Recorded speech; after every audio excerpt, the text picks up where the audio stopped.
ধারাবাহিক আলোচনার আজকে নবম শ্রেণীর অন্য আরেকটি কবিতা নিয়ে আলোচনা করা হবে। ঘর, অমিয় চক্রবর্তীর লেখা। 1901 থেকে 1986 খ্রিস্টাব্দে পর্যন্ত তার লেখালেখি। এই কবিতাটি আমি খুব সংক্ষেপে আলোচনা করে দেব, কারণ সময় খুবই কম। তো এই কবিতার দেখো যে অন্যান্য আরও কাব্য যেগুলো রয়েছে সেগুলো হলো এক মুঠো, পাড়াপার, পালা বদল, ঘরে ফেরার দিন, চারটে। এখানে কমাগুলো মিস হয়ে গেছে। তো এগুলো হলো কবির অন্যান্য আরও কাব্য। তো ঘর অমিয় চক্রবর্তীর লেখা। তো এই কবিতাটি বুঝতে গেলে প্রথমে জানতে হবে যে কবি তার জীবনে নানান কাজে তিনি অনেক জায়গায় বিদেশে গিয়েছেন এবং সেখানে কাজ করেছেন, সেখানে থেকেছেন, এবং থাকার পর তার যে বাড়ি ফেরার একটা আকাঙ্ক্ষা এবং তার যে গ্রামের প্রতি, তার নিজের জন্মভূমির প্রতি ভালোবাসা, সেটি এই কবিতায় উঠে এসেছে। তিনি লিখছেন, বাড়ি ফিরেছি, অর্থাৎ তিনি বাড়ি ফিরে এসেছেন। জারুলের বেড়া, কাকড় পথ থামবে দরজায়, আমার পৃথিবী এইখানে শেষ।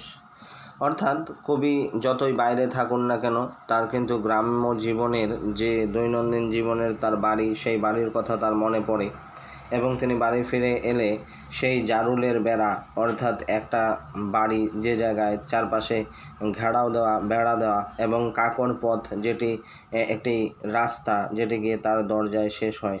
ঠিক আছে, আমার পৃথিবী এইখানেই শেষ। তার কবির পৃথিবী এখানে কিন্তু শেষ হয়ে যায়, অর্থাৎ তার পথ যে তার বাড়ির কাছে এসেই এবং তার বাড়িতে এসে কিন্তু শেষ হয়ে যায়। অনেক দেশ চোখের তৃষ্ণায় ঘিরেছি, অর্থাৎ তিনি চোখের তৃষ্ণার কারণে এবং তার মনের চাহিদার কারণে, ঘোরার ইচ্ছার কারণে তিনি অনেক দেশ ঘুরেছেন, কর্মের কারণেও অনেক দেশে তিনি ঘুরেছেন।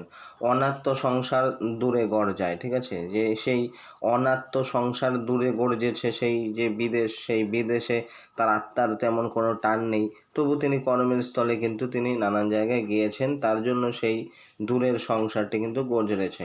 মনে স্মৃতির ঢিপি, সেইগুলো যে বিদেশের স্মৃতিগুলো, আকর্ষণময় রঙিন চিত্রগুলো, সেগুলো তার মনে কিন্তু একটি স্মৃতির ঢিপি হয়ে আজ নেই, কিন্তু আজ সেগুলো আর মনের মধ্যে তেমন নেই। নূতন হলেন প্রণামে এই আপন ঘরের গ্রামে, মানে নূতন হলেন তিনি এই প্রণামে এবং আপন ঘরের গ্রামে। তিনি যে এলেন নতুন তার গ্রামে অনেক দিন পর, সেই আপন ঘরের গ্রামের কথা তিনি বলছেন। বেড়া পার হলো, পা চলো। বেড়া পার হলো, অর্থাৎ সেই যে বেড়া বাধা, সেই বাধা অতিক্রম করে পা চলো, অর্থাৎ ঘরে ফিরে এলে অনেকে নতুন যখন আসে তখন আস্তে আস্তে পা ফেলে এবং রীতি রেওয়াজ অনুযায়ী যে পা চালায়, শেখায়, সেই বিষয়টি এখানে তুলে ধরা হয়েছে। যে অনেক দিন পরে এলেন, তাই মঙ্গলজনক যে পা, মঙ্গলপূর্ণ পা, সেই মঙ্গল গতি তিনি যেন নিয়ে আসেন। সিঁড়ির কাছে চেনা কচি গলার আওয়াজ, অর্থাৎ তখন তিনি শুনতে পান যে তার সিঁড়ির কাছে একটি কচি গলার আওয়াজ তিনি শুনতে পান, অর্থাৎ বাড়ির হয়তো কেউ ছোট বাচ্চা অথবা কবিরই অতীত, যখন তিনি ছোট ছিলেন তখন যে স্মৃতি, সেই স্মৃতির আওয়াজ তার কানে এসে লেগেছে। গাছের আড়ালে বলো কে স্থির দাঁড়িয়ে, অর্থাৎ গাছের আড়াল বলতে এখানে একটি অভিমানী কোনো ব্যক্তির কথা বলা হয়েছে, যে নাকি গাছের আড়ালে দাঁড়িয়ে আছে। বলো কে স্থির দাঁড়িয়ে, অর্থাৎ স্থিরভাবে দাঁড়িয়ে নিয়েছে আলো নিয়ে, অর্থাৎ তার হাতে কিন্তু আলো রয়েছে ফিরে আসার সাজ, অর্থাৎ সন্ধ্যাবেলায় যখন মানুষ সারা জীবন কাজ করে এবং শেষের যখন পরিণতি, অর্থাৎ লাস্ট বয়স, তখন কিন্তু সে তার বাড়িতে ফিরে আসে। এবং সেই কারণে হয়তো অনেকেই অভিমান করে থাকতে পারে যে সময় মতো অনেকেই আসে না, এবং যখন আসে তখন তার একদমই শেষ, তখনই সে কিন্তু অনেকটা অভিমান করে থাকে, সেই অভিমানটাও কিন্তু এখানে ফিরে ফিরে আসে। অর্থাৎ গাছের পেছনে কেউ কিন্তু দাঁড়িয়ে রয়েছে যে নাকি স্থির, অর্থাৎ হাতে আলো নিয়ে তাকে স্বাগত জানানোর জন্য, এবং কখন ঠিক জীবনের শেষ বেলায়, অর্থাৎ ফিরে আসার সাজ সন্ধ্যাবেলায়, যখন ঠিকভাবে সারা দিন পাখি কিন্তু এদিক ওদিক ঘোরাঘুরি করে এবং শেষে রাত্রে সন্ধ্যার দিকে কিন্তু সে বাড়ি ফিরে আসে। শুধু পাখি নয়, মানুষও ঠিক তেমনভাবেই কিন্তু ফিরে আসে। অর্থাৎ এই কবিতাতে এতটুকুই ছিল বিষয়বস্তু, অর্থাৎ সারমর্ম, যে কবি বাইরে ছিলেন এবং তার বাড়ির প্রতি যে ভালোবাসার টান, নিজের গ্রামের প্রতি ভালোবাসার টান, সেটি কিন্তু এখানে উঠে এসেছে।